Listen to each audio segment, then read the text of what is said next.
کہ پتہ چلے یہ علی والا ہے. بس میں ختم کرنا چاہتا ہوں، زیادہ وقت ہو گیا. 2 لفظ آج کے حوالے سے مصیبت کے کہہ ختم کرتا ہوں. 19 ماہ رمضان المبارک کی رات کو مولا علی کی افطاری جناب ام کلثوم کے گھر، اور مخدومہ نے دودھ رکھا افطاری میں.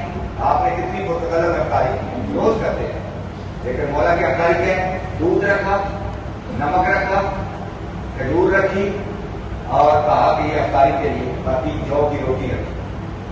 تو سرکار نے کہا بیٹی یہ کبھی علی نے اتنے کھانے بھی کبھی کھائے، تو آپ ایسے کرو تو ایک رہنے دو، جیسے روزہ باقی کھا لو.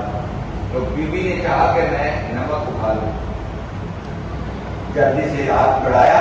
سرکار نے کہا نہیں اس کو رہنے دیں، آپ دودھ اٹھا لو. کیا کہا؟ دودھ اٹھا لو. بیٹی کوئی بیٹی نہیں ہو، وہ تو چاہتی ہے میرے بابا نے روزہ افطار کرنا، اچھی نگاہ سے افطار کرے.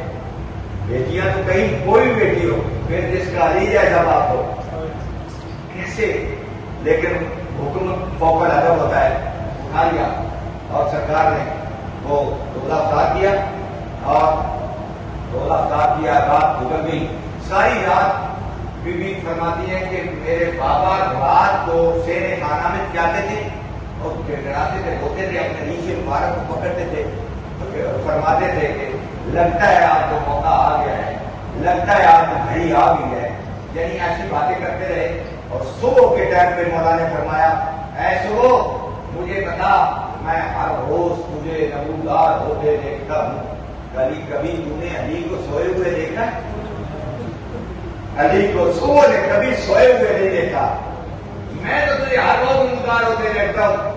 جب مولا گھر سے جانے لگے، گھر میں بچکیں، بڑی بچکیں نہیں ہوتی، یہ بچکیں تھیں، وہ اپنے نرکاروں کے ساتھ، چوچوں کے ساتھ مولا کے آ کے کہتی ہیں، اپنی بے زبانی بھی کہتے ہیں مولا آج مسجد جانا ہے.